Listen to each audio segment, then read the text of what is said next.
I can't get enough. Don't play with my money, you don't want no beef. Cause I come from the bottom, I come from the street. When she first saw me, she say, who is that? When a man saw me, he called me a threat. I'm the one that really live with a rap. So you get $1 million an hour. I know it's crazy, right? It's money everywhere. It's money in everything. I want to help you. Start your business today. Come join my royal family. Subscribe to Casino is the name. They're hedge fund managers. Hey, yo, what's going on? Right now you're watching Casino is the Name. And in this video, we're going to talk about rich. Like what it actually means to be rich, or what this country may consider to be rich, or what you may consider to be rich. And I wanted to kind of like just focus on the reality, right? So I had sent one of my family members a link to that shows you based off of your income, what percentile you would be in the country, like what percentile you would be in the nation. And you know, you can put your income in, you can even input your race, because it even break it down by like what your race is and things like that.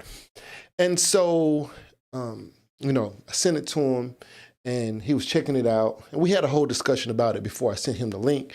But he was just like, man, you know, this is kind of like basically he was like, yo, you rich, yo. Like, that's crazy. Like, bro, like you rich. And I was like, what you mean? And he was like, you know, based off of, you know, what this is saying, you know, the percentile. So I'll be like in the 2 percentile, right?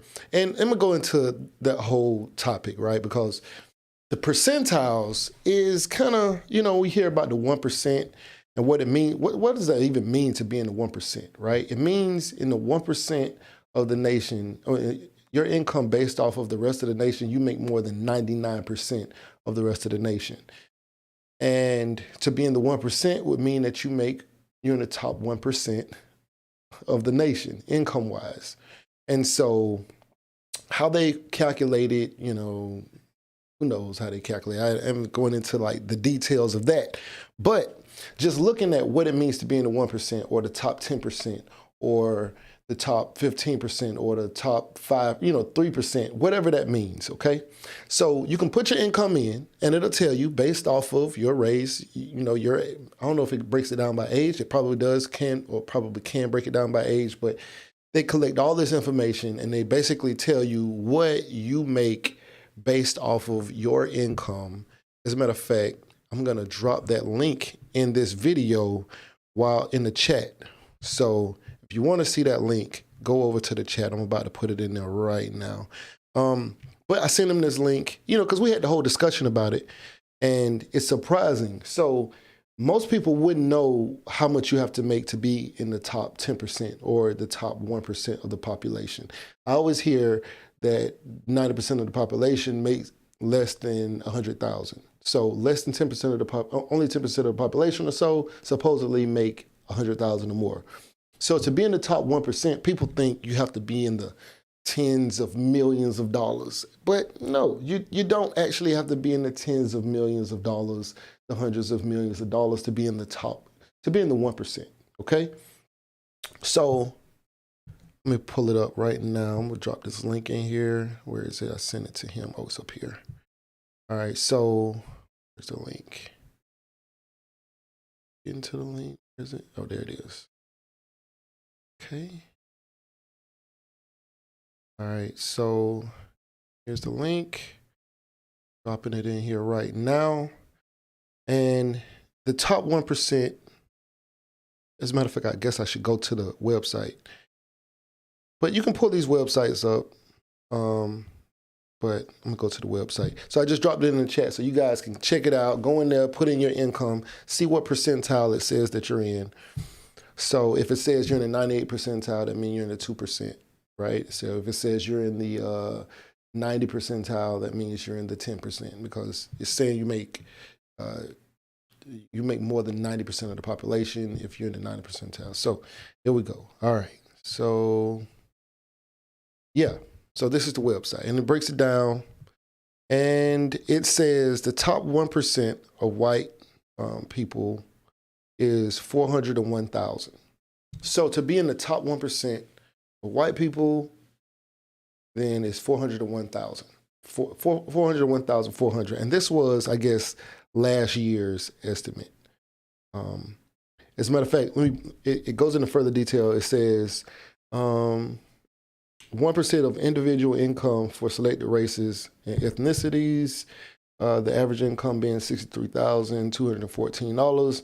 The median income was $44,225, and the top 1% income in 2021, and this is with all races included, was $357,552. So if you wanted to be in the top 1% of the entire United States with all races included, it would be $357,552. Top 1% of white people is 401,400. Black people is 251,800. Okay. So American Indians, 285,270. Asian is $404,494. Pacific Islanders, 311,500. Two or more races, so I guess multiracial, it's 317,500. Hispanic would be 212,000. So for me being a black man making what I make, to be in the 1 percentile, you would have to make 251,000. I make shy of 200,000 a year, so not in the 1 percentile, but still based off of my income, it put me right in the 2 percentile. I'm not sure how far I was away from the 3 percentile. Could have been right on the line, could have been quite a bit of ways. I don't know. But to be in the top 1% for black people, to be black person, it's 251,800. People think the top 1% means that you make $100 million a year. No, that's probably like top 1% of the 1%, you know, that kind of thing. So I got a question here. It says, from Roosevelt Elf, it says, what financial moves have made, I guess, I can't really see the full, let me get on here, let me get in the chat because I can't really see the full question. Okay, what financial moves have you made to become successful?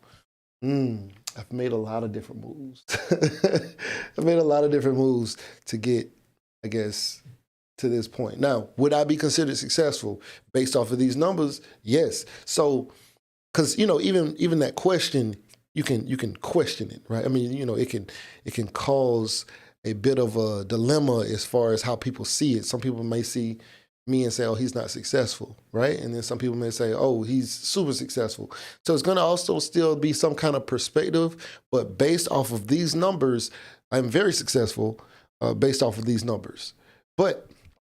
And that's when compared to the masses, right? But there are probably a lot of people who may be in the 1% and don't even know they're in the 1%.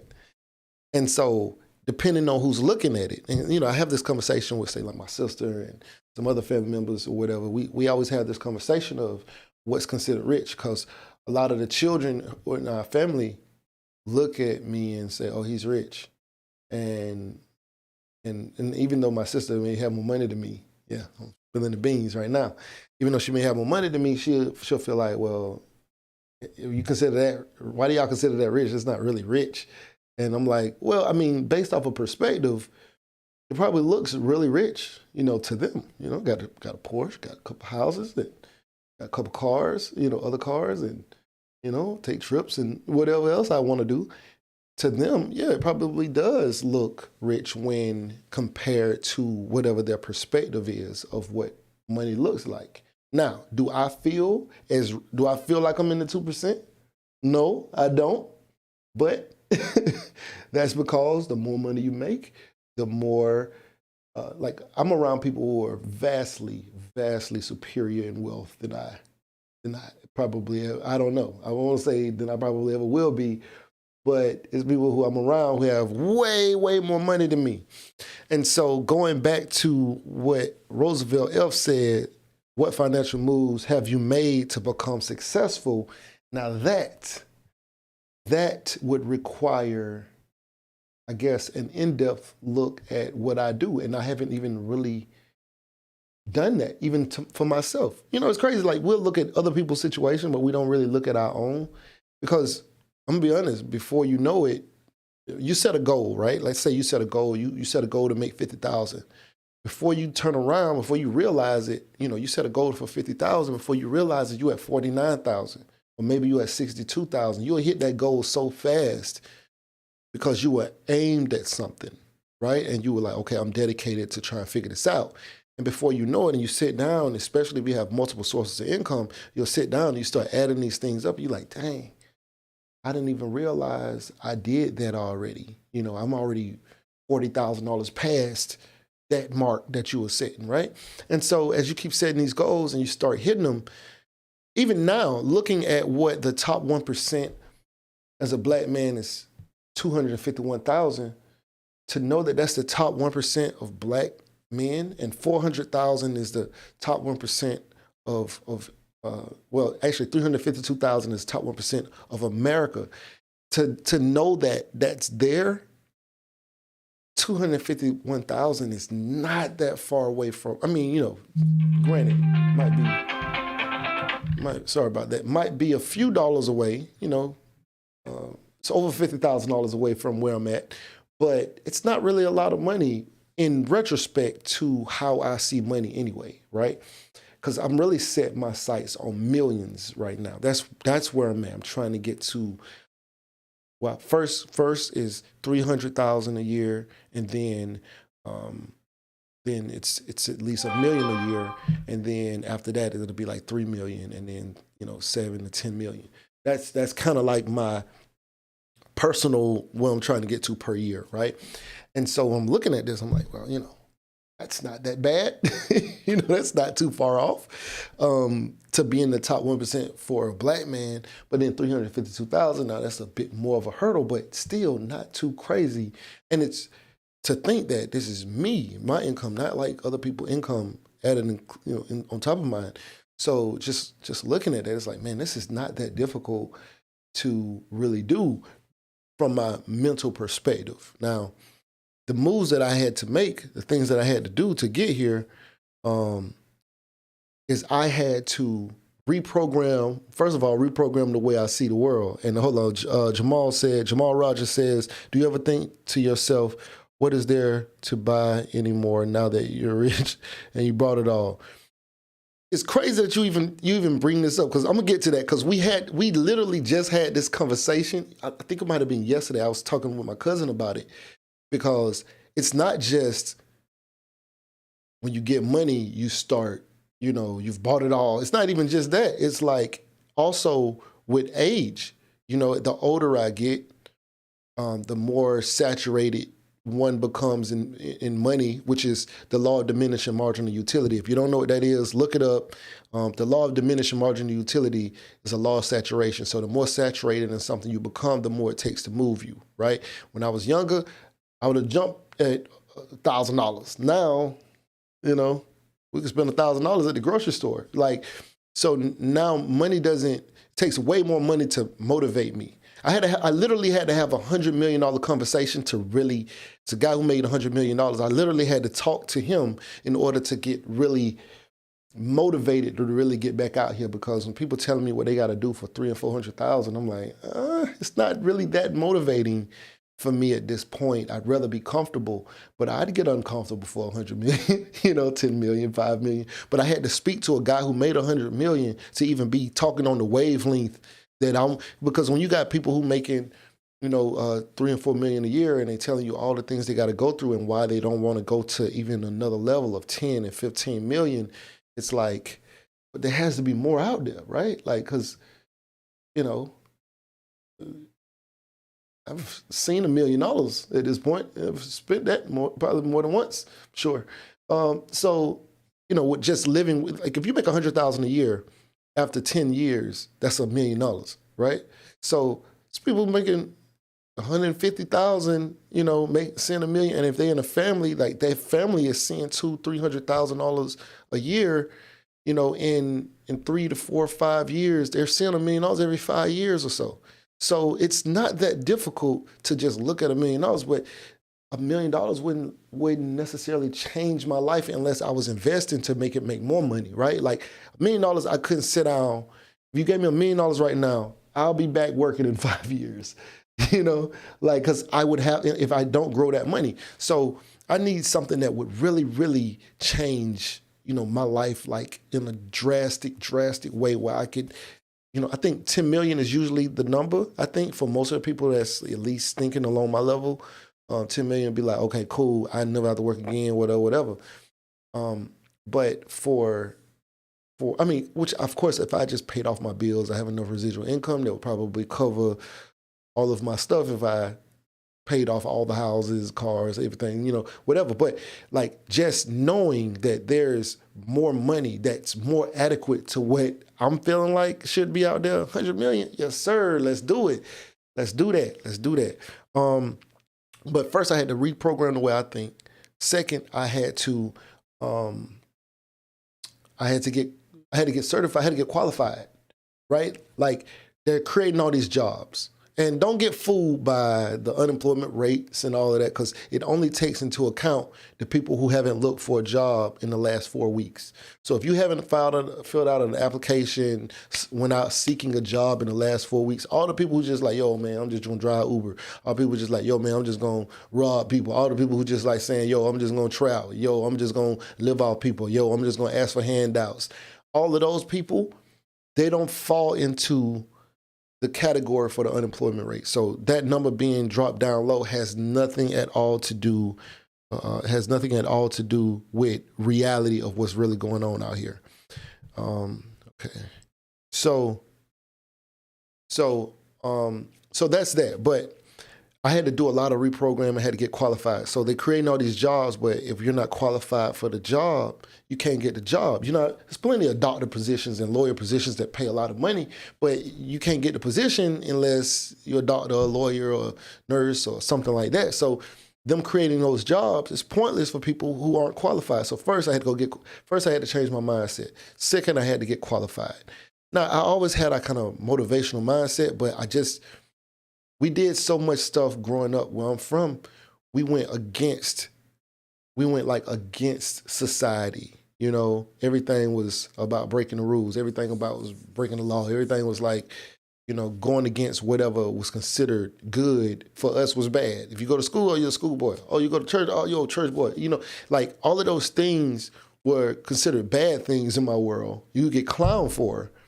But in reality, it was a good thing. You know, you wouldn't believe how many times I heard somebody say, man, he ain't really out here. He ain't really in these streets. Like he, you know, I ain't worried about him. He ain't never been arrested before. He ain't never did no time. He ain't never, like, as though those are things. He ain't never been shot before. He ain't never shot nobody. Like those things were said to, like, the way they were placed like they was bad, but they were really good things, you know? So first you got to reprogram that whole mindset that growing up hood or whatever like that, you got to change that whole mindset. Then you got to start looking at the world differently, you know? Working with my brother right now, trying to get, you know, help him fully convert over. Because, you know, for a long time, we lived how we lived, and he's just stayed in that world much, much longer than me, you know? So now he's just seeing a lot of the positives to just going with society versus against society. So once I changed that, then I just had to find more motivation, because there wasn't a lot of motivation. It's kind of like, how can you know where you're going without a GPS, without navigation? Like, how do you even have a direction? You know, you're just kind of like living. So when I talk to people, I ask a lot of people, I say, yo, where you want to be in 5 years? Where you want to be in 10 years? Where you want to be in 20 years? It's crazy that all of the successful people who are already headed towards success or somewhat successful, all of those people can tell me where they want to be in 5 years, 10 years, 20 years. They have a plan. But all of the people who are like, yo, man, I'm just out here living, yo, those people typically aren't very successful. Like if I say, hey, where you going to be? Where you going to be in 5 years, 10 years? Shoot, hopefully living, you know, then we all hope for that, right? But that's usually the response. So I've always stayed ahead of the curve. That's always been me. I was always trying to look around the corner. When, you know, on your credit cards, right?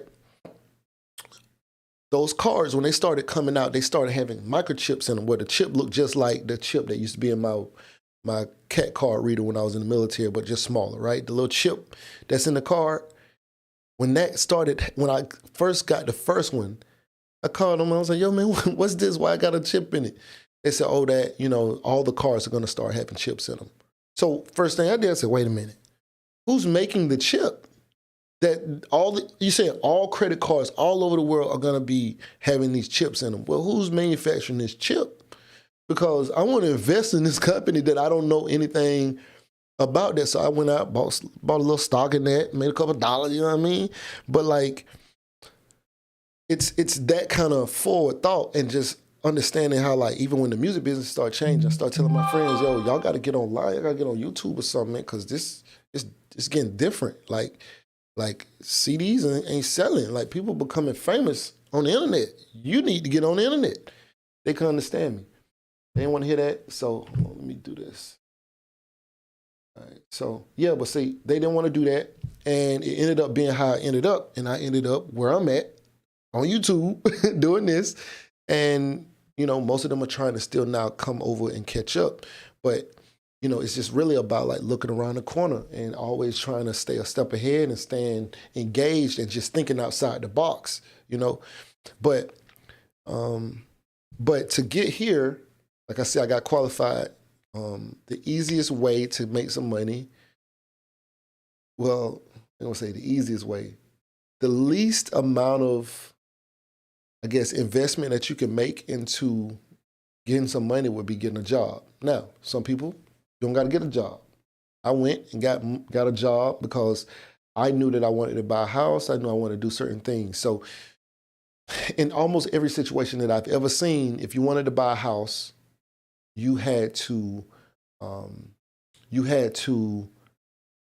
wait. Let's say if you had your own business. You had to if you just started a business, 99% of the time they're not going to let you get a mortgage for saying, yeah, I make this much money from my business. It'll have to be a substantial amount. They usually want 2 years worth of tax returns to prove that your business is legit and so on and so forth, right? So if you just started a business, you're gonna have to rent for 2 years in an apartment before you can step out and do that. But I built this house making $40,000, well, with a job that was promising to pay me $40,000. I hadn't even been to work yet. I just had the official offer letter. But because it was a real established organization, the builder accepted it. Of course, he verified my employment and stuff like that, but I was able to move here and build this house with not having even been to work. They were building this house for me before I even went to work. Now, I did start working because they still wanted two pay stubs before I could close, but I closed within the first month. I built this house to my specs, and I closed within the first month of me going to work. On a $40,678 salary at the VA working as an accounting technician. I was not an accountant yet, I was still in college, but I had an official offer for a job. So I just found the rules. So I just started looking at the rules. What's the rules on this? Okay, why this, why that? I just started asking those questions. First thing that I would tell anybody is to stop renting.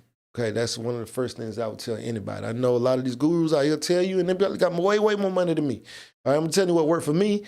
What works for me, I never was one who wanted to be a renter. I might have rented a couple times in my life, but for the most part, I've always bought a house. I got 2 houses now, not including any family estate and stuff like that, but I purchased 2 houses, bought one in 2009, and I bought one in 2016, this one in 2016. So, but like, renting is a killer of wealth.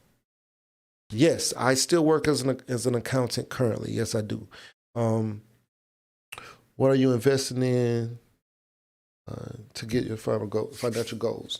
Me, all right? So, let me give you an example, okay? So, I mean, it might sound taboo to say invest in yourself. Of course, I have a 401k plan, right? And because of my income, taxes are not fun. I know people who look forward to taxes. I hate taxes, all right? Like, I hate tax time. Hold on, let me tell them. I'm live right now.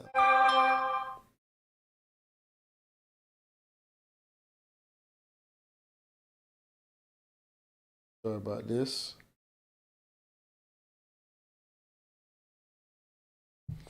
So, but tax time, I hate tax time, all right? Because they always try to, I always have to work things out, figure things out. And that's another thing too. At a certain point, you're gonna have to focus on tax strategies, right? You don't ever wanna do tax evasion. Tax evasion is illegal, you wanna do tax avoidance. You can avoid paying taxes, but you don't ever wanna do tax evasion, okay? Tax evasion is illegal, tax avoidance is legal. But you need to start thinking about tax avoidance up front, right? You don't wanna like in January when you need, or February when you need to file your taxes, say, oh, dang, what did I need to do last year when I was making that money? Oh, I should have done this. Can I go do it now? No, you can't, right? Now, if you try and go back and do some things and say you did some things that you didn't really do, then it's illegal, okay? So you need to start thinking about the future today. So today, if this is July and you're thinking about taxes, tax time next year, start planning out your taxes now if you're going to move into a situation where you're going to be making a lot of money. It doesn't matter as much when you're making like 30 and 40,000 a year, but when you start moving past 75,000, it's a whole different situation, especially this year coming up. So me buying a Porsche, it's a tax benefit for me. They're going to take the money anyway, so it helps me reduce some of my taxable income because I use it for business. But it's all sorts of things. When I go to check on my house, that trip down there, you see what I'm saying? So it's a lot of things that I had to start thinking about in advance that I didn't have any other kind of guidance on as far as what I learned and, other people who had money. I had to start looking at a lot of different kind of stuff to like kind of figure out like what that was, because how can I ask somebody who, some of my friends, they don't even file taxes. You know what I mean? They like, yo, I ain't making enough last year to even claim nothing, so I'm cool. Like, it's people like that I actually still know, and it's like, how can I have this conversation with them?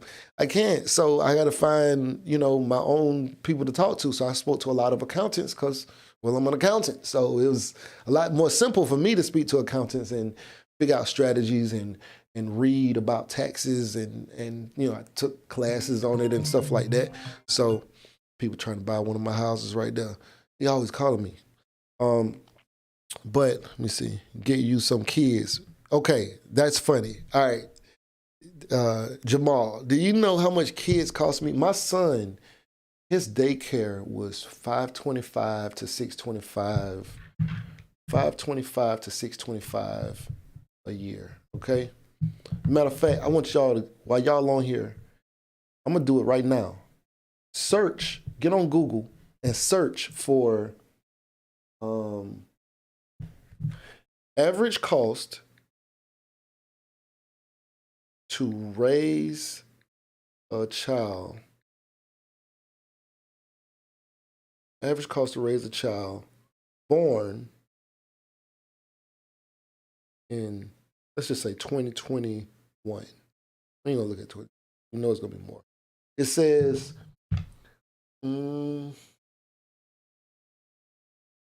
middle income married couple, child born to a middle income married couple is approximately $267,000. Yeah, so $267,000 to raise a child. Hey, what's good? DL was popping. I'm Gucci. But yeah, so the average cost to raise a child born in 2021 is about $267,000. So it is not more beneficial for me to have more children, okay? I might get a little benefit back on my taxes, maybe $3,000 a year, but we look at that, and I guess you can, let me see, because you could probably go 20. Yeah, maybe you can go 21 years. Maybe you get 60,000 back for probably, I'm sure less. But maybe you get $3,000 a kid. But at a certain salary, I don't even think that those kind of things even count at a certain salary. I'm not sure. But I know it's hell for me right now. Man, get you a Ring doorbell and you tell them to lock the door, stay in the house, laugh out loud. Yeah, so like I work from home now, but you know, daycare, they do learn things and things like that. Plus, they need to get out of the house sometime. Go away. So, but yeah, like daycare was $525 to $625, 5-week months, because it was $125 a week. So it was $525 for 4-week months, and it was $625. It was $575. It was something like $500. My bad. It's $500 or either $625. So it was either $500 for a 4-week month or $625 for a 5-week month.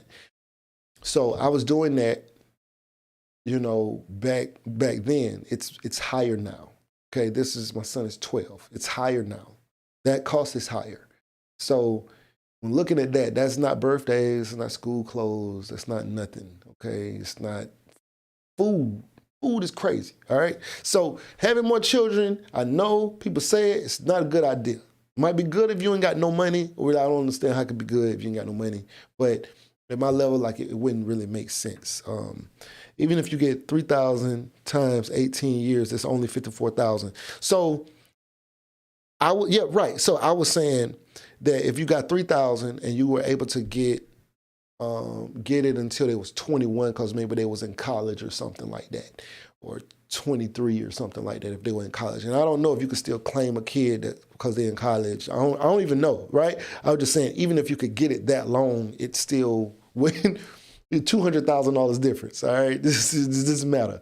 And then that's just to raise them, right? Because now that they're raised, they still have birthdays. They're gonna have children, and you're gonna take care of their children at times, and you have to get them gifts, and you know it's still gonna be a financial benefit for the rest of your life. And you know, it's still a beautiful thing if you want to have a bunch of kids. That's great. That's a beautiful thing. I got friends who got 7 kids, 10 kids. It's a beautiful thing. I'm just saying, financially, when looking at it financially, it's not necessarily a benefit to you financially. We're just talking financially. It's a benefit in other ways. Love my son, you know. If I had more children, I'm sure I would love them too. But just talking financially, it wouldn't be a good idea to just go out and have a bunch of kids running around. But yeah, right. Okay, so 1, change mindset. 2, get qualified. Whatever it is that you want to do, get qualified. Think outside the box. I invested, stop renting. You know, you got to start renting. Stop renting and be more open-minded and optimistic about situations. I know so many people who they're their own hindrance. Every time I talk to them, it's, yeah, man, they told me they weren't gonna hire me down there, so I don't know what I'm gonna do. Man, there's so many jobs, there's so many opportunities. Like, you can do so many things in this world. If you don't have no money, it's your fault because you don't want no money. Like, it's so much opportunity right now. It's infinite amount of opportunity. The world that our kids is growing up in is completely different from the one we grew up in. Completely different. But I'm trying to report this spam. But what is your perspective of what rich is? Because clearly, to be in the 1%, you only got to make $251,000 if you're black. The rest of the population, 352,000, you will be in the top 1% of the population. And I can tell you right now, I'm in the 2%, and it ain't crazy. It's okay. You know, it's okay. I can go to I can go get some food and stuff like that, but it ain't crazy now. It ain't what it ain't just balling out of control now. You know what I'm saying? I'm balling in control. You know, you got to be in control if you want to ball on this level. You know, but like, things are expensive. It's crazy that I look at what people are doing. So I'm in the 2%, and I look at what people are doing who make. Matter of fact, let me see. Who make $45,000 a year. I look at what they paying. I know people who paying $2,000, $3,000 a month in rent. I got 2 houses, both mortgages. I think it was like $1,800 or something with both mortgages. One is like $500 or something, and the other one, appreciate that truck driver. Appreciate that, bro. I see you. Hey, let's get it. Let's get it. I appreciate that, bro.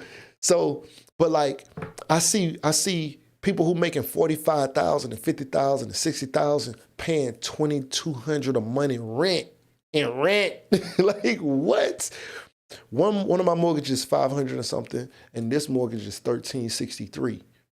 You add them up, it's less than 1,900. That's all I know. So I'm looking at like, yo, how they doing that? Because, they're doing that on their salaries. That's crazy to me. And they got car note, daycare, key. I'm like, yo, how they doing this? And they be at the club every weekend and they drunk. I don't drink or smoke, you know what I'm saying? But like, I be like, how these people doing it? I don't know how they doing it. And they looking at me like, yo, how's it feel? I'm like, yo, you balling harder than me. Like, for real. They got all the vices that I don't have. They have, when I say vices, I mean they have all of the things that cost so much and you can't get it back. Like, think about it. People who smoke, this is my mentality. I know everybody smoke for different reasons and I don't mind nobody smoking, right? I know people who making 25,000 a year who smoke every day. They smoke trees every day. They smoke a blunt every day. I be like, how? It's loud. You paying $15, $20 a gram.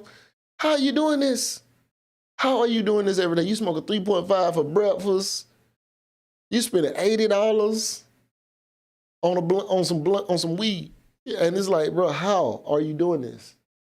And they paying $1,500, $2,000 a month in rent, and it's like, well, they can't really afford it. They got to live with folks. But, it's just like, I don't understand how they have all of these vices. They want to get drunk every weekend. They want to go to the club. They want to turn up. They want to hit the bar.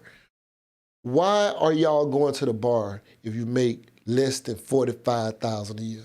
Why are you going to the bar? Buy that bottle for $10, $20, and drink that shit at home or pre-game before you go out. Why are y'all going to the bar paying 3 times that bottle for a shot? It was not a shot, but I don't get it. DL said, I checked the credit card simulator today. I got a 25K loan or a 250K mortgage.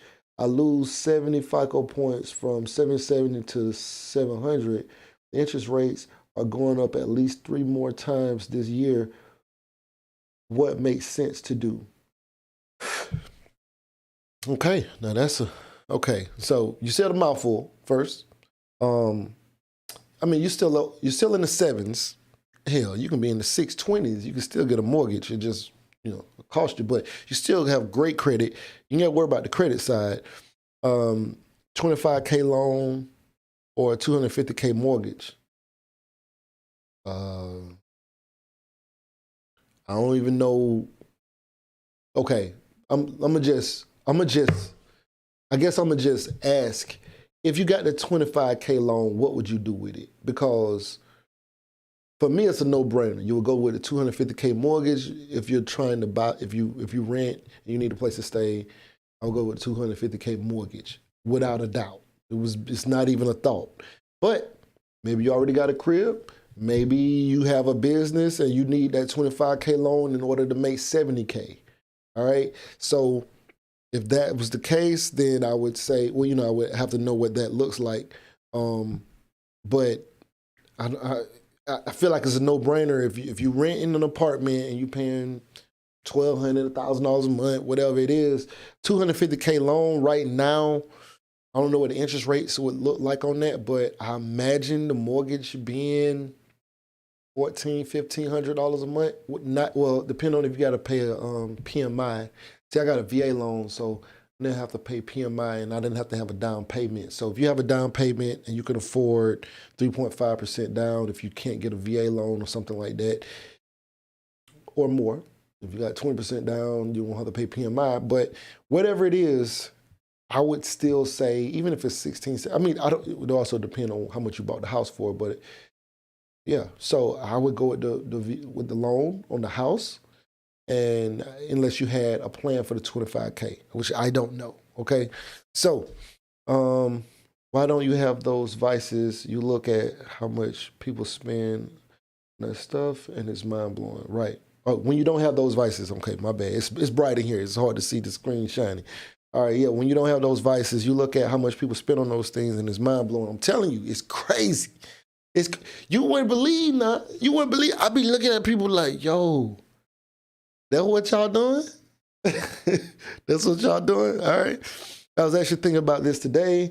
It's actually cheaper to live better by not doing those things and spending that $80 on a lobster dinner. Yeah. And that's another thing. They still want to do that too. They want to do all of that. They want to do all that. They want to go out. They want to eat that lobster. They want to smoke. They want to, drive a foreign. They want to do all of those things, which is cool. You want to do all, but they want to do it on a 30K salary. And, so DL says, I don't have a crib. The interest rates are too high to buy right now. I'm trying to wait 2 years for it to drop. So I'm thinking if I give myself lender loan with 2% interest. Okay, so DL, this is the thing about these interest rates. Do you know what interest rates were 15 years ago, 20 years ago? Let's say 20 years ago, 25 years ago. There were interest rates in the 10%, 18%, 15%, 16%. Interest rates today, even now, are still much, much lower than what my mom's generation saw. You know what I'm saying? Interest rates today are still low compared to that. It's talking about 7%. It's high for us in today's world, especially with the cost of how much the house is now, but it's still technically not high right now. It's not high compared to what it was in the past. See, I got a 4.5% interest rate on my first house that I bought back in, trying to buy my house again, back in 2009. It was right after the market crash. So the interest rate started coming down. And I got a 4.5% interest loan, which was considered low, super low at that time. That's what everybody was telling me, at least. It's like, yo, that's crazy low. What? I'm at 5.25. Like, dang, you got a 4.5. And so that's what I got. Now this mortgage, well, when I built this house, it was a 3.75, which was lower than a 4.5. So I'm like, yo, that's crazy. And then I refinanced to a 2.75. So right now it's a 2.75. So it's all relative to the situation. You may wait 2 years and interest rates could be 12%. I don't know. Right now we're trying to predict the future. But I do know that if you bought today and if interest rates dropped in 2 years, you could refinance and get it down. But if you rent, how much are you paying in rent right now? Just curious. How much you paying in rent? Let me see.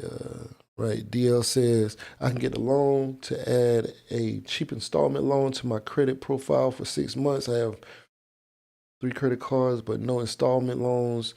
That will drop my score short term. I hope to reach 800 after the loan. All right, so I'm gonna tell you a little bit about credit.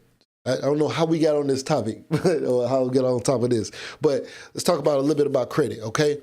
So I don't know where you live. Where do you live, by the way? Like what city? What city and state? But if you don't have an actual use for the 25K loan, first of all, you got excellent credit. I wouldn't be trying to build credit right now. I think you have excellent credit. Your credit is fine. Don't worry about trying to build credit. All right, you good. I'm not your financial advisor. Talking to you as though if you was my friend. All right, DL. So if you was my friend, I would say you don't need to build your credit no more. You probably got a higher credit score than me right now. Okay. I don't even know what mine is. Sometimes it's in the 7s. Sometimes it's like 680. I don't know. But okay, you're in Texas. What city? What city you in?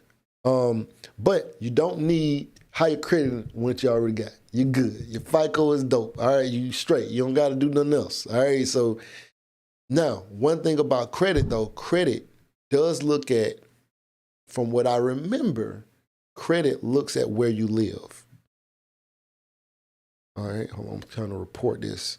So whatever your zip code is does matter to your credit profile, from what I remember. From what I remember, I'm not a credit expert, but from what I can recall, it does affect, where you live does affect your credit score. So if you live in the projects, you're more than likely not going to get a perfect credit score, because they're going to look at the zip code you live in and they're going to say, no, too many people in that area have bad credit. We're just not ever going to give nobody their 800 credit score. That's, a lot of people don't know that, but where you live does matter. So using a nicer neighborhood address actually can boost your credit score. So you could boost your credit by just moving to another zip code. Some people used to do like, it used to be some fraud stuff where people would use these online addresses and stuff like that to help boost their credit. They'll use an address in like Calabasas, a digital address in Calabasas and stuff like that, but that's fraud, all right? But, so sometimes just having a new address actually does boost your credit. But how much, hold on, let me see. You say you don't pay nothing in rent. Oh, you don't pay nothing in rent. Well, hold on, we might be talking about something different. All right, let me read all of this stuff about what you're saying. The self-loan cost me $146 in interest. To add a self-lender loan on my credit profile, I see you're doing well, so well, genuinely makes me very happy. You went from a specialist to another level of specialist. Impressive. That's what's up, man. I appreciate it. That's funny. All right, so DL said he pays nothing in rent because he's a truck driver. You live in the truck. I'm trying to understand. You live in the truck, or you have like a family situation where when you're not on the road, you can like, oh shoot, I didn't mean to do that. All right, so you have a family situation where, you know, when you're not on the road, you could just stay with them or something? What is it? Or do you actually live in the truck? I'm just curious. Trying to report these spams. All right, got them all. All right, there we go. We back. All right, so you, no car note, Texas, yep, okay. Wow, you're in an amazing situation. Get that house. All right, get that house. I mean, unless you just want to keep stacking money, because I mean, don't get me wrong, the market is cooling. There may be some deals coming in the, you know, in the near future. This is the problem with deals. This is the problem that I find with deals. For people like, you say you got a truck is a house on 18 wheels. I got you. That's what's up. Look, I'm just trying to understand what what it is. I personally like space. This is my smallest room right here. And I still have plenty of space in here, but I want to get rid of this desk over here. And I'm big on space. I like space. I want a house 3 times the size. Hopefully I'm blessed. If I end up here for the rest of my life, fine, it's good. But my goal, 12,000 square feet. You know, I'm at like 3,100 square feet right now in this house. But like, I could imagine living in a truck, but if that's what works for you and, you know, and everything, you take care of all your business, hey, do what you do. That's what works for you. So I'm just trying to get an understanding of like what your situation is. Because if you live in the truck while you're on the road, but then when you go home, you can crash at somebody's house for 2 days and reset and relax and all of that, and you can get back out there on the road, then hey, that's what's working for you. That nomad life, do that, you feel me? But if you're just talking about, should you get a house? You're not renting. You know, my thing was stop renting, you know, but you're not renting. You're doing nothing, like as far as rent goes. So that's cool. You sound like you should be stacking up like crazy. But if it was me, I'm going to buy the house to hedge against inflation. I don't know if everybody understands what hedging is, but a hedge, like, you know, you hear hedge funds and stuff like that. And I know in the beginning part of my videos, I say hedge funds, managers make $1 million an hour and stuff like that. And with some of them, right, David Tepper, he's making $1.6 million an hour. in 2013. So, but a hedge means that you're buying something that holds value against the dollar. So as the dollar goes down, this thing holds value. So as the dollar goes down, this thing goes up in value, right? Similar to houses, right? That's why they buying up whole neighborhoods and stuff like that, because the houses are holding value against the dollar. So as the dollar gets weaker, houses cost more and more money because now it's more and more money out in circulation. So for me, I'm just hedging against inflation. So that $250,000, let's look at this. This is a real situation. So your $250,000 loan, my question to you then, because it's really hard for me to ask that because it's almost unfair. But let's just say I spent $233,000 to buy this house, right? So my original loan was $233,000. I refinanced at $223,000. I owe like $213,000 right now, but this house is worth $420,000.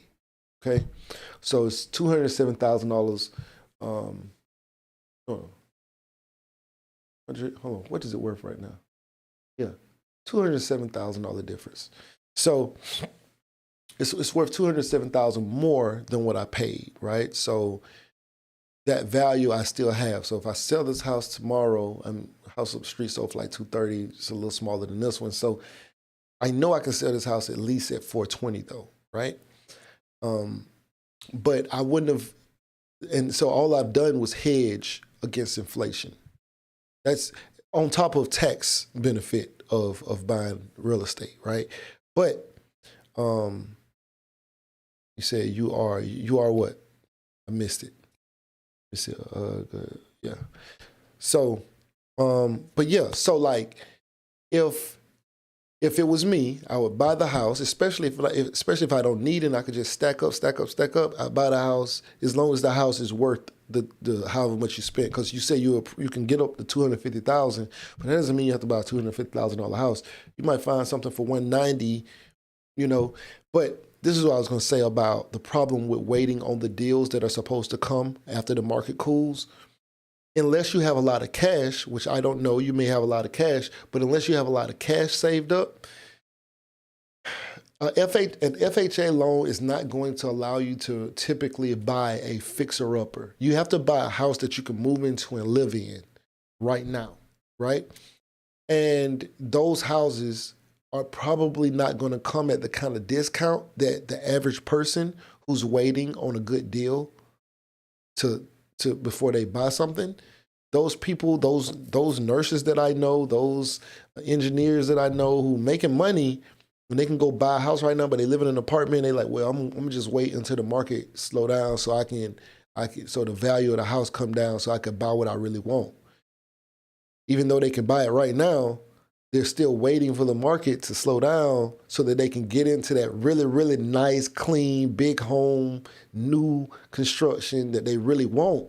But the problem is, if they go out and try to buy that, you know, when the market does slow down, most likely the only thing that's really going to be a benefit is going to be things that might need a little work, you know, and they won't be able to buy that with an FHA loan. They'll be able to buy with a conventional loan. So there's, you know, they have to put money, they have to get some money and put it to the side and stack it up, and then they can buy something like that. But if they're trying to use an FHA loan, VA loan, things like that, you typically can't buy a fixer-upper with a traditional VA loan, FHA loan, things like that. And I know there's a lot of people not quite understanding that part.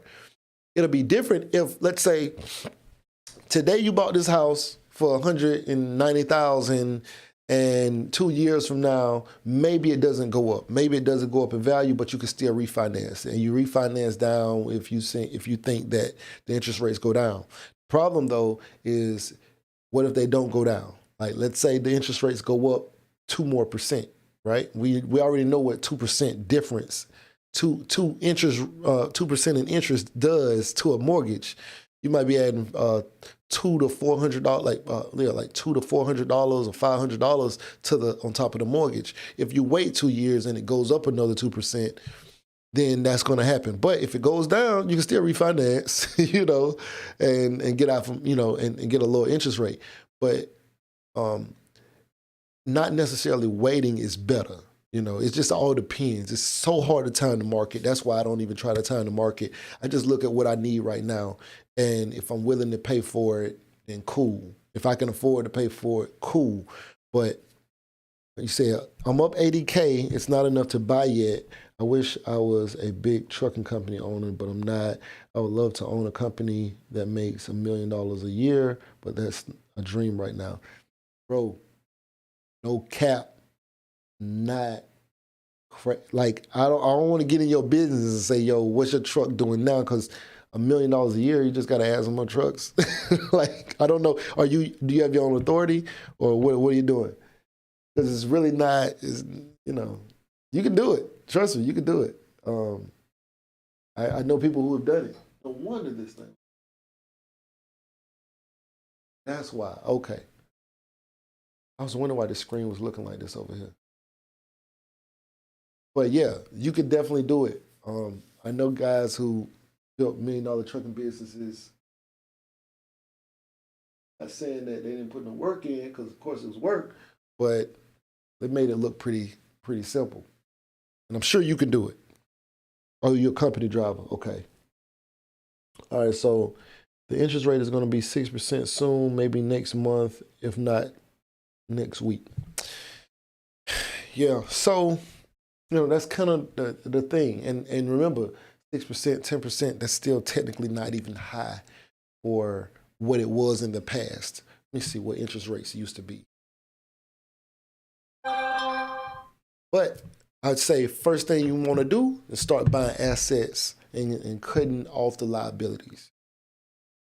That's, you know, when I started thinking in that way, that's when everything kind of changed for me. Like everything that I buy, I look at it as though, is this an asset to me? Now, of course, you buy food. Food is an asset. You need energy, you know, keep you going, right? It helps you get more money and help you live longer because you got energy, right? So food is an asset, you know, but you still want to buy smart, right?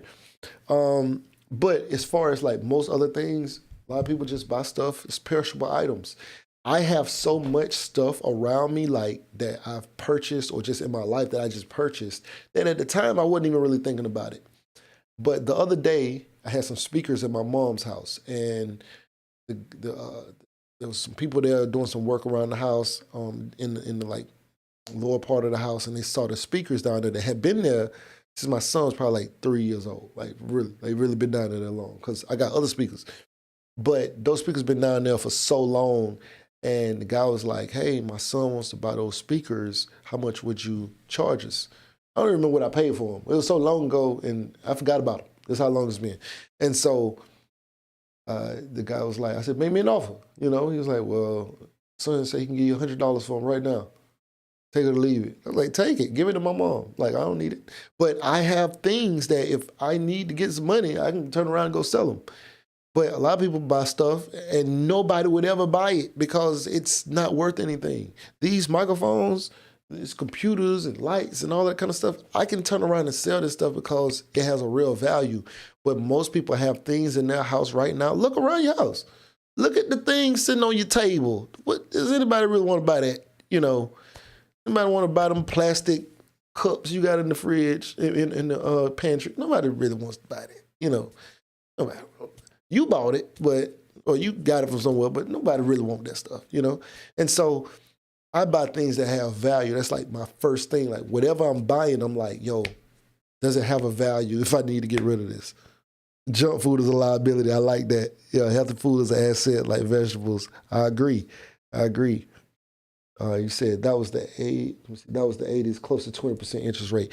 Dang, that's crazy. Yeah, in the 80s, close to 20% interest. There's 18, 17, 16% interest rates. We can be heading back there. Like, it's possible. We don't know, but it's possible. I don't know if we'll ever see the kind of interest rates we saw because they inflated the economy with so much money. You guys ain't even really seeing it yet. That's why it's so crazy. We think we're seeing it, but we're not even seeing it yet. They just was talking about it today.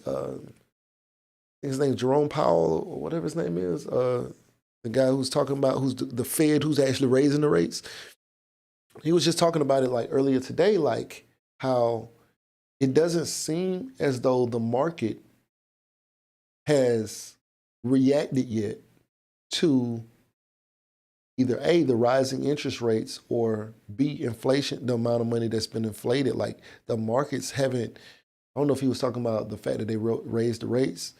Like it hasn't fully responded yet to what they've done because people still going out buying bank loans, buying houses. And they're like, yo, I guess they expected more of a slowdown than they did or something, but I don't know. But the market has not necessarily responded the way that they wanted to. They want you to not buy houses right now. They want to slow you down. That's what they want. The money was just about free about 2 years ago. The money was just about free. For you to buy a house was like, my interest rate is 2.75%, that's sub 3. That's crazy. And people got down to 1.9. 1.9. That's free money. That's free money to go buy a house and then watch it grow in value. It's crazy. As a matter of fact, on this, I think my full, with interest and everything, is going to be less than $400,000 when I'm done in 30 years from now. Like, if you pay on this house for 30 years, it's like $317, $350 something. I forgot what it is, but it's still less than $400,000 over a 30-year time frame. And that's crazy because in 30 years, I don't know what this house is going to be worth because it's worth something now. Now it's going to have some dips here and there and whatever like that, but the house still has a real value because I can rent it out for over $1,000 more per month than what I pay in mortgage. That's crazy. That's crazy. But anyway, what's going on with you guys, man? Where y'all all checking in from? Where everybody watching from? And by the way, could y'all please hit the like button? I'm trying to get the YouTube algorithm to recognize this video. Trying to get the YouTube algorithm to recognize this video, but yeah, like just realizing that we only got 5 likes on here, man. Y'all got to hit that like button, man. Hit that like button for your boy, man. Hit that like button. Get these numbers up. Get these numbers up. Yeah. So I was just realizing that, yeah, like based off of what the economy says is rich. And don't get me wrong. When I was younger, and I was seeing somebody, if I had saw me I was in the hood. Like I live in a quadruplex in Tallahassee, Florida. I live in a quadruplex. So I lived on one corner of this 4-unit building. And, all the things that I saw and, growing up and just all the poverty and stuff that I saw, like, if it was me, I caught a bus in Basin Street Projects to go to school. We had to fight a lot. We had to do all kind of stuff, So I caught a bus in Basin Street Projects. If I was that, so I'm surrounded by 3 projects growing up. I'm surrounded by Joe Louis Projects, Basin Street Projects, 4th Avenue Projects. Now, I had friends in all of them. I'm like, yo, I'm from Georgia. I don't get on with the politics of the streets down here. You know what I'm saying? I'm cool with everybody. So, but when you go to school with project kids, when your friends are project kids, when you eat with project kids, when your friends spend the night and they project kids, when you get in a fight and you fighting against project kids, you have a project mentality. I had a project mentality. Like looking back, it's funny, like damn, we was crazy. Like we was thinking about the world in a whole different way. But that was my mentality. I had to break that. It take a lot of time to like reprogram that mindset. And so most of my friends are still had that mindset because why wouldn't they? You know what I'm saying? Like it is kind of what it is. But I definitely had to break out of certain kind of thoughts and moves and all that kind of stuff like that. And so when I reached back to try and talk to them, most of them can't understand where I'm at, Some of them still like, yo, he's still up to something because, this don't make sense, But that's why I came to like YouTube, because I was like, you know what, I'm gonna just put out my mentality now to whoever wants it. Because people say, yo, why you don't go back and talk to the, kids in the neighborhood? Man, I wouldn't hear me if I was in the neighborhood. So I can't understand me. I have to be open and willing to accept it. Now, the message is out there. You know, I help anybody I can, you know, change mindsets, look over like their situation. I help everybody do that, right? But like, they can't hear me. I couldn't hear me. I wouldn't be able to hear me. Do you know what it would be like me trying to talk to my younger self? It's kind of like we watch TV and we see celebrities living whatever lifestyle. And the celebrity say, oh man, why don't you just put out a platinum song? And you like, what? I don't know how to do that. Like, you know, like that's your world. That's not my world. Like, I don't even understand it. I would like to, but yeah, okay, I see you, celebrity person. Let me go back to work, you know. And so it'd be just the same way. Even though we was in the neighborhood, we still saw TV and we saw, you know, people protesting and civil rights activists with a lot of people around them. We saw all that kind of stuff, but that wasn't our real world. That was like TV. It was like fictional. Like, you know, somebody can come to your school and say, yeah, I'm a decorated, you know, doctor from Hollywood. I'm a surgeon. You can come say all that. But when I go back home, you know, I got to ride past drug dealers who revving their engine up and, you know, to threaten me and stuff like that. That's what I got to go. So my reality and yours ain't the same. So I came to YouTube and was like, you know what? I'm going to just put this out here and whoever get it, they get it. Me in that space, I couldn't do that. Let me see, checking in from Chattanooga, Tennessee. That's what's up. I heard some guys say they make $300 profit per month by renting out their house. At that rate, it would take 14 rental properties to replace their salary. Does that make any sense to you? I mean, first of all,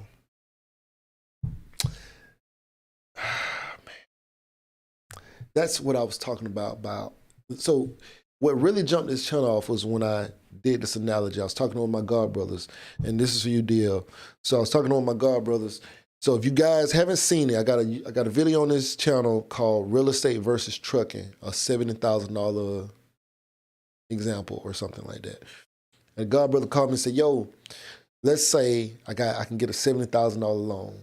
Should I buy a $70,000, put the $7,000 into buying a house, or should I start a trucking company?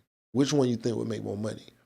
And it was like, especially at the time, it was a no-brainer, right? Trucking business is an active business. Real estate is a passive business. You buy that you got a $70,000 house, and at the time it was probably still doable, so you could have probably bought something cheap for like $70,000. But you bought a $70,000 house and you rented it out. Because it's a $70,000 house, not getting very much for it. Definitely not getting very much for it. Maybe you're getting $1,000 a month. Now let's say that was cash flowing. That $70,000 might have cost you $600-700, maybe $650, $700 a month. So maybe you're cash flowing $300, but that's definitely going to be an older house that's probably going to need work soon. So you might have to get a roof on at some point. You may have to, I don't know, AC unit might go down, whatever. So let's say your profit for the year would have been $3,600, but your roof just cost you in 2 years in. Maybe you made $7,200, but your roof was just $10,000. So, you're actually in the hole $3,000 for the next year. So it's taking you 3 years to break even. Then moving forward, the AC unit need to be replaced because, like I said, you probably buying an older house. You buy a $7,000 house. What do you expect? All right, so you do that, and it's just a continuous cycle. Now, it may take you 10 years before you really see a profit after 10 years. And then your profit is still only $3,600 for the year or so. Now, you're getting inflation, so the value of the house should be going up, hopefully. But that's all you can hope for. You're not really making a real crazy profit. But that one truck could have made you $150,000 for the year. I mean, minus everything. Maybe it made you, on the profit side, $22,000, $50,000. But you was also able to pay somebody to work for you maybe $60,000 for the year, $70,000 for the year. So, you to make a salary, you couldn't pay a person a $65,000 salary with one house. You're not going to even see any money. with a $300 profit, you know, over the course of however long. So, and trust me, I know. So that's what the entire video was about. So yes, it does not make a lot of sense if you're saying, yo, I'm trying to replace my entire income with one bedroom. It's not really gonna make a lot of sense unless you got some kind of crazy Airbnb kind of thing or whatever like that, and depending on what your salary is. Yes, you probably have to have several units to replace your salary. So no, it doesn't make sense to do that, you know. But if you were saying, you know what, I'm trying to get out of debt, I got a credit card or I got a car note that I want to hurry up and pay down, I'm gonna rent this room out, it'll help me put myself in a better position, then yes, that's a more logical situation, you know, versus saying, yo, I'm finna go platinum with this one bedroom. No, you're not. You cut that out. 3 of them rooms is not gonna change your life a whole lot. It's not gonna be a life-changing situation. You're gonna need, I just saw a chick, she said, this girl on, I think she was on like some show she was on, but she just closed on her 60th unit. And that's the kind of thing it'll take. It'll take 14, 15, 20 units before you can like really, you know, see anything. And, you know, that's just kind of the reality. But anyway, man, just checking the numbers, man. Okay, we done had 70 viewers, 71 viewers so far. Excuse me. So I just wanted to come on here because, like, you know, some of y'all might, matter of fact, get on that link. I posted it one time, I'm gonna post it again. Get on this link. Well, will it let me post it? It's not gonna let me post it. All right, so I was trying to post it again, but I'm gonna say get on the link. Maybe I can pin it to the top. Yeah, I'm gonna try and pin it to the top. Get on this link. Oh, it's already pinned to the top, I guess. All right, so get on that link right there, and it's at the top. And type in how much you make, your annual income, and see what percentile you in. You know, just check it out. It's pretty cool. And then you can see, you know, whatever by your race. You know, because when I say I'm in the 2%, I'm in the 2% for Black people. I'm in the 6% for all people. I'm in the 2% for Black people. So nationwide, I'm in the 6%. For Black men, for Black people, I'm in the 2%. Right? So, but you know, being rich is unless you like ultra rich, it's not too much difference. You know, 14 trucks could profit more money than 14 rental properties. Man, let me see. Hold on, I'm finna see something. Like what you just said, 14 trucks can profit more than 14 rental properties. That's an understatement. That's an understatement. Let's say if your truck made, $150,000 for the year, if you divide that by, let's say you only made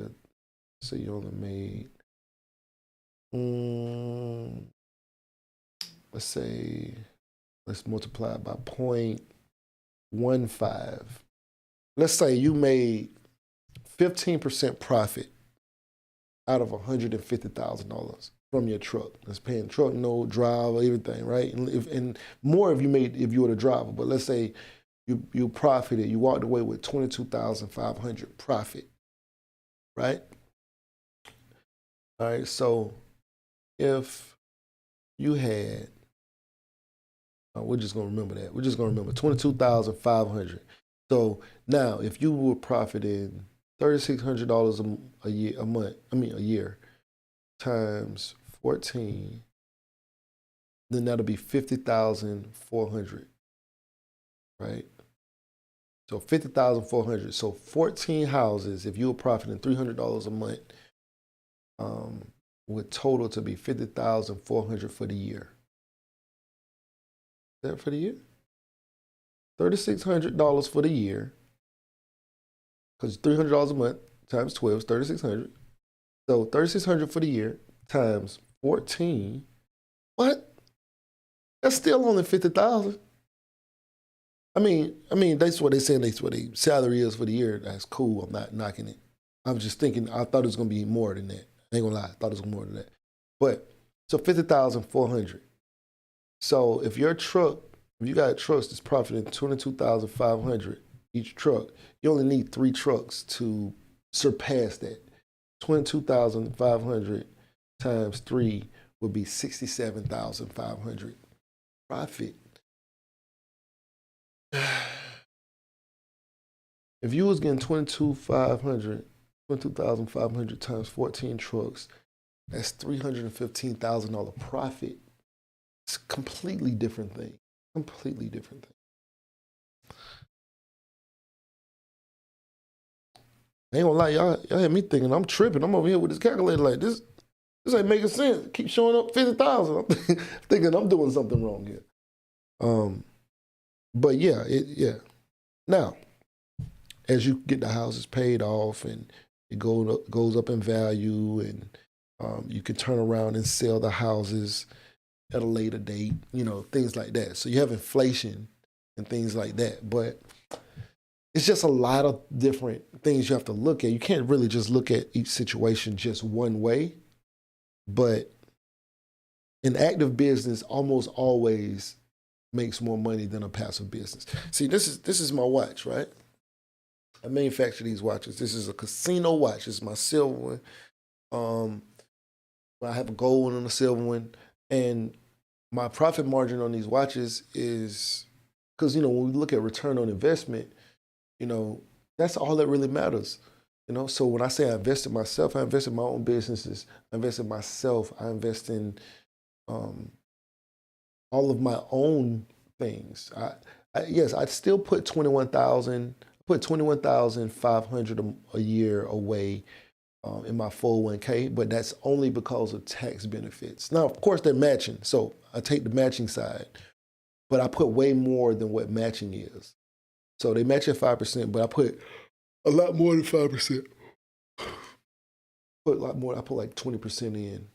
So, but I max it out because you can only put 21,500 this year or whatever. Last year, I don't know what year, but I max it out. So after it's maxed out, I'm still, you know, investing in my own thing. But the only reason I'm even doing that is because I need to reduce my taxable income by a lot before tax time.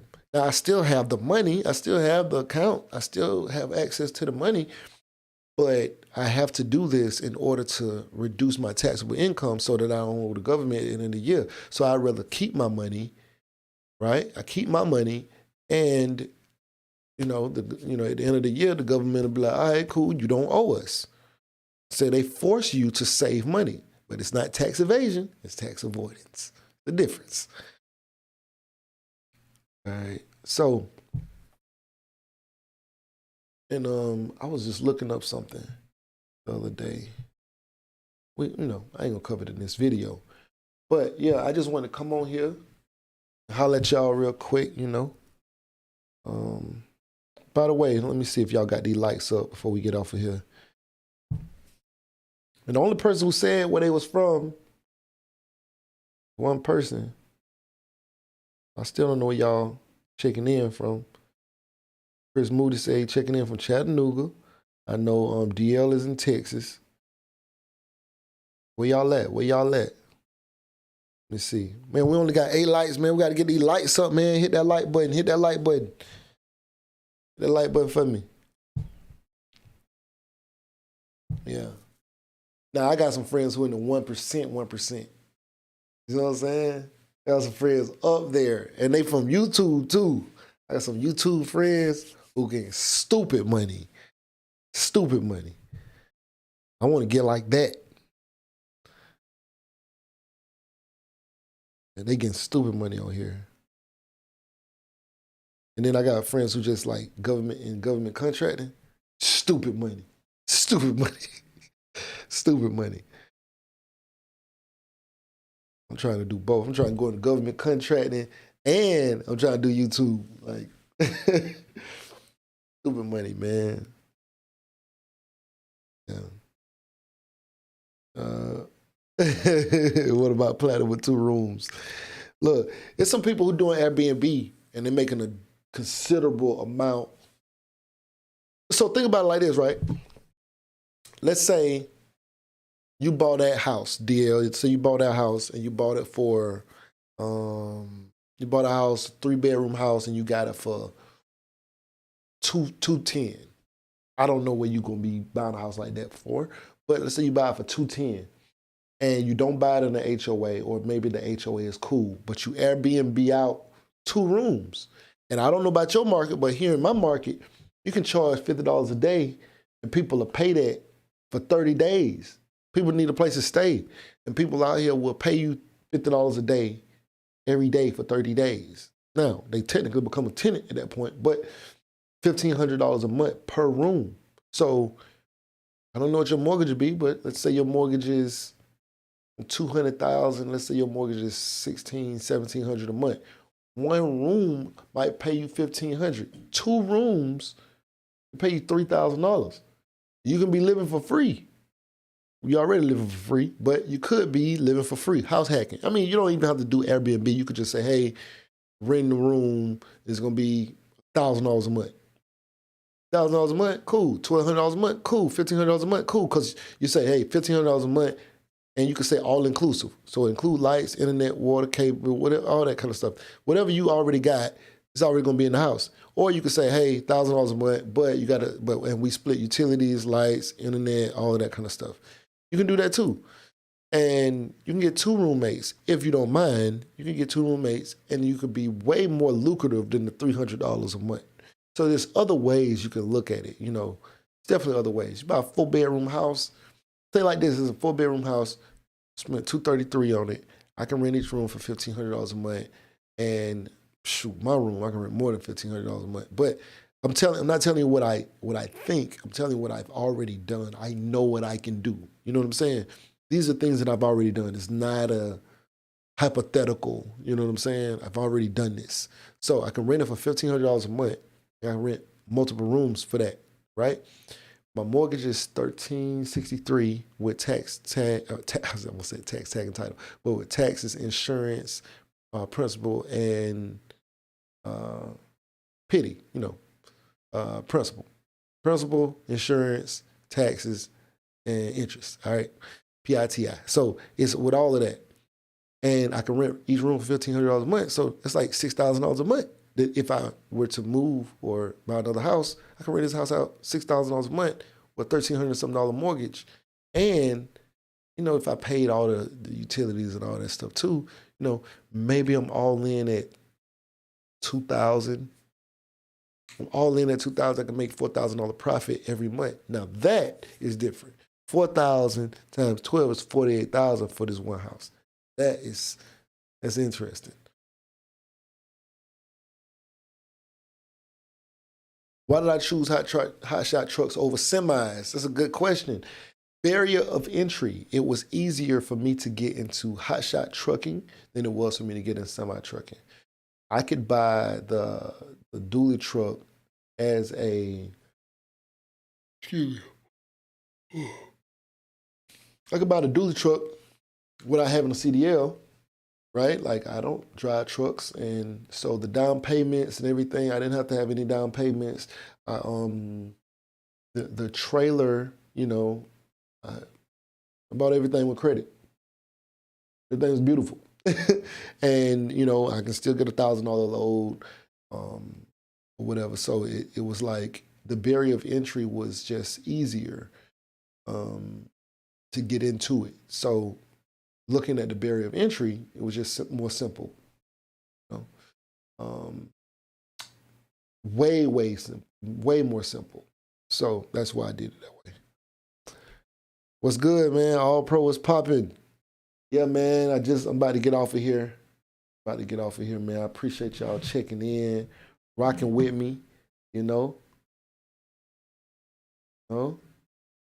Appreciate that. But hold on, let me double check. Let me see how many likes we got on here. I'm gonna be able to tell who didn't like the video. What? Man, we got to get another like on here, man. We need another like. We need at least one more like before we get off of here. It helped the YouTube algorithm. You know what I'm saying? It'll recognize the video. But I definitely want to start coming on here and doing more of this. I don't know how long I've been on here. See, how long have we been on here? I don't even know. I don't even know. Yo, real quick, I'm just curious. I want y'all to tell me. Dayton, Ohio? Dayton, Ohio checking in? Okay. Let me read this. What would you do with the vacant city lot? Okay. Thinking of getting one in 2023. They can be cheap in urban areas, a few grand, flat narrow lot with utilities and street, but the bill takes capital. Okay, so city lots, they can offer a lot of potential. It could be parking. You can turn it into a parking lot. And of course, parking is relatively cheap, as far as infrastructure goes. It's not like building a house. You paint lines and asphalt and stuff like that.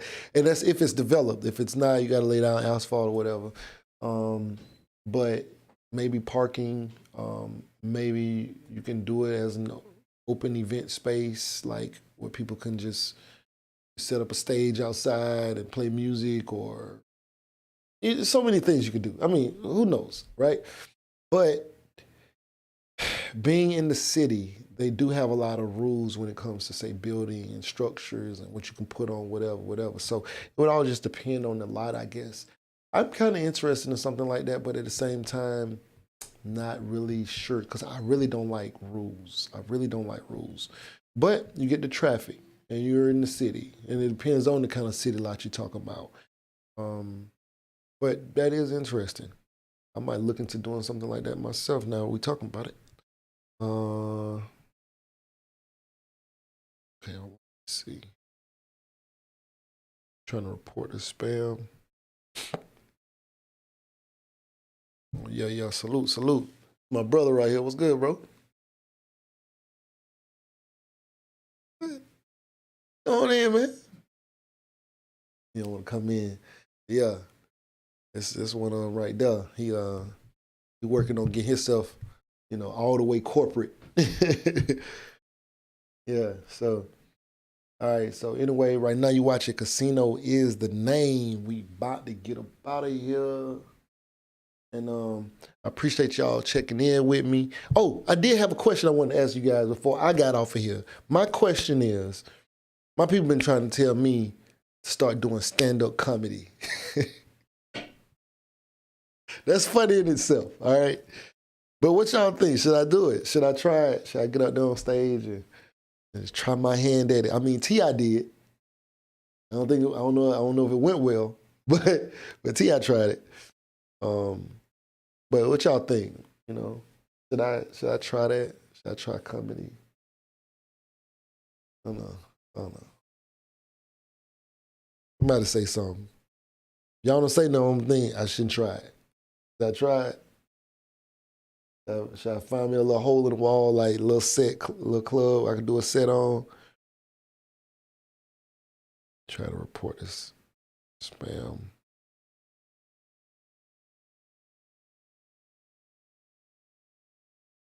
Yeah, but anyway, y'all ain't saying this, so I'm gonna go ahead and get up off here. I guess I shouldn't do it. Anyway, right now you watching Casino Is the Name. Hold up. You could do comedy, but the shirt looks like nice fashion. This logo is nice. Buy one of those 3X. Yeah, man, this is my my little brand, Luciano Cartel. Hold on, let me see if I can show y'all the back cut. I can't even see the back. Can't even show you the back, but it got like right on the back. It's pretty dope. A lot of people be asking me like where I get it from. Ask me what brand it is, like, where they can find this shirt. But it's really like mine, I make it myself. But yeah, people been asking me like if I'm gonna start selling these. I got some like t-shirts and stuff for sale, but ain't really been selling these. But he's kind of like my little exclusive. But I want to bring them to market, you know what I mean? But I'll let you know when we start doing that. I appreciate it. But yeah, so I guess I might try to do me a little comedy set, you feel me? Anyway, right now you watching Casino Is the Name. Like, share, comment, subscribe, and we out. Beat me up, Scotty. Me and her together, we just count it up. Money on my mind, I can't get enough. Don't play with my money, you don't want no beef. Cause I come from the bottom, I come from the street. When she first saw me, she said, who is that? When a man saw me, he called me a threat. I'm the one that really an hour. You know, it's crazy, right? There's money everywhere. There's money in everything. I want to help you. Start your business today. Come join my royal family. Subscribe to Casino Is the Name.